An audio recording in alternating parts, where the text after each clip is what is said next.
Ayaw man lang magpahinga. Diyan po yung ating presidente. Sabi rito sa report ng Manila Bulletin, sumakay pala ng LRT po. Siguradong kukuyugo naman yung ating Pangulong Bongbong Marcos na mga buses, mga DDS buses po. Ang gusto nila yung tulad ni Sara Duterte, sige lang ang lakwatsa. Joining the President were Transportation Secretary Vince Dizon, Presidential Communications Office Secretary J. Ruiz, and other key officials. The President boarded the train at GMA Kamuning Station and traveled to North Avenue Station. The first family also interacted. Sabi ni Botoyan, the ICC anya should consider the slippery slope that it will put itself on if it allows Duterte to take his oath of office. Nagpapagang mga balita at pagtalakay sa mga isyu ng lipunan. Bulsa! Opinyon, banat at paglalantad sa katotohanan. Bulsa! What you see is what you get. You decide. Hello po mga kababayan, si Dante Maravillas, Bicolano Albayano vlogger. Yung ating Pangulong Bongbong Marcos, Sunday ngayon, di ba? Ayaw man lang magpahinga. Diyan po yung ating presidente. Sabi rito sa report ng Manila Bulletin, sumakay pala ng LRT po. Siguradong kukuyugo naman yung ating Pangulong Bongbong Marcos na mga buses, mga DDS buses po. Ang gusto nila yung tulad ni Sara Duterte, sige lang ang lakwatsa. Sa June 4 pa daw uuwi mga kababayan. Nasa dahig pa. Habang yung ating Pangulo, kahit linggo mga kababayan, trabaho ng trabaho, sumakay ng LRT, kasama yung kanyang mga anak at si First Lady Liza Marcos.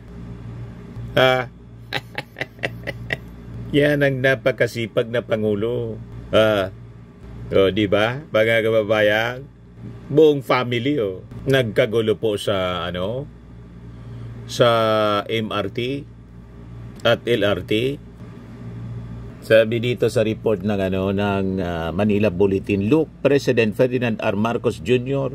together with his family led the official launch of the Family Fair 1+3 promo for the Metro Rail Transit Line 3, MRT 3, Light Rail Transit Line 1, LRT 1, and Light Rail Transit Line 2, LRT 2 ngayong linggo at the GMA Kamuning Station in Quezon City. Joining the President were Transportation Secretary Vince Dizon, Presidential Communications Office Secretary J. Ruiz, and other key officials. The President boarded the train at GMA Kamuning Station and traveled to North Avenue Station. The first family also interacted warmly with passengers. Walang pahinga po yung ating Pangulong Bongbong Marcos sa pagsiservisyo. Kasi nagdo-double time siya mga kababayan. 3 years na lang kasi yung natitira. Importante, marami siyang matapos. Si Sara Duterte niya, Mr. Maravillas. Sige lang nakwatsa po. Pero mataas ang rating. O yan si Sara po. Sarap na sarap sa pamamasyal sa Netherlands. Doon siya. Bumili din ng train tickets sa Netherlands. Sa June 4 pa daw uuwi. Yung ating Pangulong Bongbong Marcos mga kababayan. At ang buong family niya. Linggo ngayon. Nasa pagtrabaho pa rin po. Kapakanan pa rin. Ng ating mga mamamayang Filipino ang iniisip. Yan po. Talagang malayo. Ang pagkatao mga kababayan ng ating Pangulo. Kontrast talaga kay Sara Duterte. Yan Whereas si Sara, lahat politika at pangsarili ang iniisip. Sabi dito sa report na Manila Bulletin, panawagan ni Sara ICC, send Duterte home. BP Sara supporters gather in The Hague, call for PRRD's release. Malabo po, mga kababayan yung mga ginagawa nila. Marirelease lang si Digong kung mapapatunayan niya sa The Hague, sa ICC trial, na hindi siya nagkasala sa crimes against humanity. Ang kailangan gawin nila, palakasin yung defense. Hindi yung palakasin ng pamumulitika na yung sinisisi yung ating Pangulong Bongbong Marcos sa mga trouble nila sa buhay. But anyway, mamaya babalikan natin yan. Dito muna tayo sa walang kapagurang pagsiservisyo ng ating Pangulong Bongbong Marcos. And by the way pala, in-announce ni President Bongbong Marcos kanina ang suspension po sa rehabilitation ng EDSA. Ito po, i-reply ko sa inyo yung kanyang announcement. Dali lang po. ay sinabi ko, pause muna. Pause muna daw. Huwag muna natin gagawin. Dahil pag tinitingnan natin yung cost-benefit analysis, maganda sana, maayos natin. Ngunit, ang laking sakripisyo, ang 2 taon na masyadong mahigpit ang traffic. Kaya pause na muna yan. Sabi ko sa kanila, bigyan natin ang sarili natin ng 1 buwan. Pag-aralan natin itong mga bagong teknolohiya na nakikita natin. Pag-aralan natin, kumuha tayo ng magandang plano. Baka naman, imbes na 2 taon, magawa natin sa 6 na buwan, magawa natin sa 1 taon, whatever it is. Tingnan natin kung anong available sa atin. Pero sa ngayon, maliwanag na napakarami ang mahihirapan at tinanoy natin sa rehabilitation. We will find, in other words, ang sinasabi ko, we will find a better way na hindi masyadong mahirap para sa atin. Yun lamang. Ngayon, sasakay natin ang trend. So pinospone mo na mga kababayan yung rehabilitation at pag-aralan mo na for at least 1 month mga kababayan. Kasi ayaw niyang mahirapan yung ating mga mamamayan. Kasi po inaasahan na magdudulot po ito ng matinding traffic sa Metro Manila. Kaya sabi ng ating Pangulo, suspend mo na to na EDSA rehabilitation to find better way. Mayroon na niya tayong mga nakikita na bagong teknolohiya na hindi natin ginagamit sa pagplano ng EDSA rehabilitation. Kaya ininstruksyonan ko si Transportation Secretary Vince Dizon at si Manny Bunuan ng DPWH at sinabi ko, pause mo na doon sa rehabilitation. Sabi ng ating Pangulo, yung EDSA niya needs to be repaired but the cost currently outweighs the benefit. Ang daming sakripisyo, masyadong mabigat, masyadong maigpit ang traffic, kaya pause mo na natin yan. Yan ang Pangulo, talagang hands-on at nakikinig sa feedback galing po sa ating mga mamamayan. O ito yung kaninang inspection niya mga kababayan sa MRT LRT.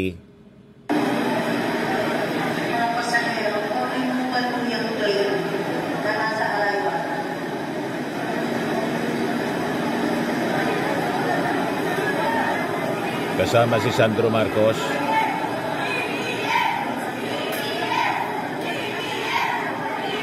At iba pang mga anak niya. Sisigawan yung mga tao. Rockstar pa rin siya mga kababayan. Di ba? Ang dating niya, rockstar pa rin. Walang kopas. Pinagkakaluguruan palagi ng mga tao. Di ba? O ito naman si Sara, lahat tungkol sa buhay nila yung pinag-uusapan. Yung mga trouble na kinaharap nila dahil sa kanilang mga kagagawan. At gusto nila, uwi na si Digong. Gustong brasuin po ang ICC. ICC, send Duterte home. Hindi niyo kayang ibuli yung ICC. Hindi ninyo maiuwi sa ganyang pamamaraan si Digong. Only after trial, doon lang ninyo maiuwi. Yan kung ma-acquit si Digong. Kung hindi po, wala na. And in fact, accepted na ni dating Pangulong Digong yung kanyang destiny. Yun yung sabi niya. Mismong si Sara yung nagsabi. Kinabihan daw siya ng kanyang tatay. Ito Yes, ang message niya is we are all ruled by destiny and I am here because of my destiny, whether rightly or wrongly. Yun ang sinabi niya. And isa pang update is napag-usapan din namin yung oath niya at pag-usapan daw nila ng lawyers niya kung paano gawin yung kanyang oath. Pero initially ang sinabi niya, I want set me free and I will take an oath. Yan yung Yes! Yan po yung yung sabi ni Digong as published ng Bilyonaryo News Channel. Set me free and I will take my oath. Malabo po. Yung sabi dito sa report mga kababayan ng Manila Bulletin. Nanawagan daw si Sara sa kanyang mga supporters to tirelessly call on the Philippine government and the ICC to bring her father back to the Philippines and for local Philippine courts to review the decision to send him to The Hague. Ano tingin ninyo po? Suntok sa buwan? Suntok sa buwan po ang mga panawagang ganito. Yung sabi po ni Sara dito, dahil di ba sila yung nagsasabi, lahat may human rights? So dapat ibigay din nila yung human rights ni dating Pangulong Rodrigo Duterte na ibalik sa Pilipinas at i-check ng ating mga lokal na korte kung karapat-dapat ba na siya ay ipadala dito sa The Hague. So yung tao na nag-deny sa human rights ng napakaraming mga mamamayang Filipino sa more than 30,000 na mga AGK victims, nagde-demand na mga kababayan ng human rights ngayon. Ibalik daw sa Pilipinas kasi parte ito ng human rights ng dating Pangulo. Ang rason mga kababayan, wala daw na jurisdiction yung ICC. Walang jurisdiction sa kaso ng kanyang tatay. Kaya dapat po hindi natin tigilan ang panawagan natin sa ICC to send him home. At huwag natin tigilan ang panawagan natin doon sa loob ng Pilipinas na lahat sa ating gobyerno ay dapat gawin nila, bring him home. Yan free PRRD. Bring him home. Hindi po dapat ipikit ng korte ang kanilang mga mata na sila ay walang jurisdiction sa kaso. Hindi po pwede na kung kailan mo gusto, ikaw ang mag-imbestiga, ay ganon ang gagawin mo. Dahil hindi matatapos Kaya wala silang jurisdiction na sa kaso na to. Huwag nilang ipikit ang kanilang mga mata sa pagkidnap sa ating dating Pangulo sa katotohanan ng wala silang jurisdiction. Kidnapping talaga yung term nila, mga kababayan. Kaya yung inaresto mga kababayan at diniport papuntang Pilipinas si Arnie Tevez, ang sigaw mga kababayan ng kampo ng Duterte, lalo na ni Harry Roque, kidnapping niya yung ginawa kay Arnie Tevez. Ngayon, sabi pa mga kababayan ni Sara, sana niya sa susunod na May 31, makita ninyong naglalakad na siya, nakalaya at maka-attend ng mga birthday at celebration at makabalik na siya sa Davao City bilang mayor ng siyudad ng Davao. May special treatment pa nga sa kanya mga kababayan, yung ating gobyerno. Gusto ngang humingi ng ICC approval yung ating DILG, si John B. Crimolia, na makapag-take oath niya kahit doon sa embassy ng Pilipinas sa Netherlands, si Digong bilang mayor ng Davao. Nagalit yung isang abogado po. Yan ready to discuss oath-taking with lawyers, hopes for freedom. Medyo hindi nagustuhan po ng isang abogado ni Attorney Joel Butuyan. Bakit niya bibigyan ng special treatment itong si Digong? Nakita na ninyo? Gusto pang panumpain si Digong ni DLG Secretary John B. Crimolia.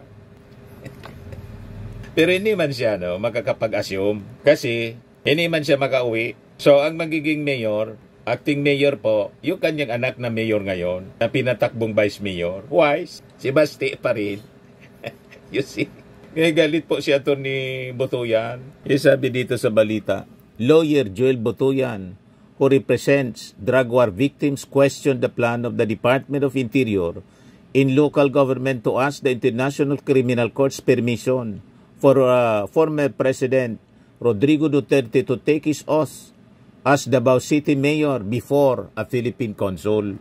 Butuyan wondered if it is proper for the government to exert such effort in the first place. He noted that Duterte or his family have not asked the government to facilitate this oath-taking in the ICC detention center.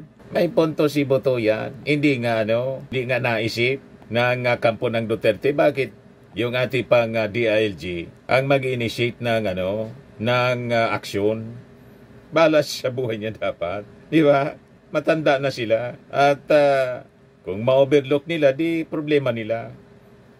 Unang-una, kahit mag-take out siya, hindi man siya makaka-assume ng office. So, it is an exercise in futility. May punto po si Atty. Butuyan. Bakit niya mag-i-effort pa yung ating DILG, yung ating gobyerno, para pasumpain pa yan si Digong? Tama. Sabi ni Butuyan, the Philippine government is going out of its way to bestow special treatment for Duterte. When will it start giving the long-sought attention and long-deserved assistance to the tens of thousands of families who suffered horrific crimes during the Duterte's reign of terror. Tanong ni Boto yan. Kaya ayon tuloy, sabi ni Duterte, release me anya and I'll take my oath as Davao Mayor. Nakakuha pa ng rason para makauwi. Kaya sabi ni Boto yan, he also warned of the consequences in the event anya that the ICC allows Duterte to take his oath inside the detention center, saying this could give rise to subsequent requests to the court based on its recognition of Duterte as an elected official. It can trigger anya future requests for Duterte to be allowed to perform his functions as a government official, like the signing of documents and conferring with his underlings in Davao City, among other. Sabi ni Boto yan, the ICC anya should consider the slippery slope that it will put itself on if it allows Duterte to take his oath of office. Sabi ni Boto yan, kahit niya nakasumpa siya, hindi man niya siya perform ng kanyang duty. Kahit niya si Rimulya, sinabi niya, inacknowledge niya, nung sabihin niya that Duterte has to be physically present to carry out his duties. So why is the Marcos administration going out of its way to have Duterte take his oath when it will be an exercise in futility? May punto po, mga kababayan. Baka na mali lang, na sobrahan man yung mga ganong statement na sinabi ni John Vic Rimulya. Secretary John Vic, wag mo nang i-post yung ganon. Binigyan mo pa ng idea tuloy yung kampo ng mga Duterte. Hindi nga nila naisip Ayan tuloy. Gusto nang lumabas ni Digong para makapag-take outan niya ako, i-release ninyo ako. Nagkarason mga kababayan para umuwi. Yan Rodi to discuss o taking with lawyers hopes for freedom. Sinabi niya, set me free and I will take my oath, an oath. Anyway, di man siguro seryoso doon si John Vic Rimulya. Baka slip of the tongue lang. Nasabi niya, baka bawiin mga kababayan yung kanyang unang sinabi. Kaya lang, paano nasabi na niya? Nagkarason tuloy yung kampo ng Duterte para sabing, i-release ninyo ako, magte-take out ako. Ito naman po, Firmax Firming and Lifting Cream, pinapahid po sa mga pulses in affected area. Mainam po sa paninigas ng mga kaso-kasuan. Ito naman po, Automax Radiant Serum. Sa mukha naman yung application, anti-aging po siya. You will look 10 years younger than your age. Sa mga cancer patients naman po, baka lang gusto ninyo itong itry. Neng siya red mixed fruit drink. Hindi mo po siya gamot, food supplement siya. Kaya lang, gawa siya mga kababayan sa goji berry. Yung goji berry may anti-cancer properties. O ngayon, yung mga inquiries ninyo, dumiritso na lang kayo sa aming messenger sa Facebook para masagot namin agad. Ayos pa? Ayos na ayos niya, Mr. Maravilla. At sa mga naghanap po ng malinis and spacious fitness gym, pumunta lang po kayo sa aming Colossal Fitness Gym. May Grab Car Rental din po kami. Ito naman po yung bago naming product na binibenta online. Eye Glow Serum, whitening po siya. Tingnan ninyo yung epekto sa aking anak na architect before and now. Yung mga inquiries po ninyo, dumiretso na lang kayo sa kanyang Facebook account, Riz Maravillas.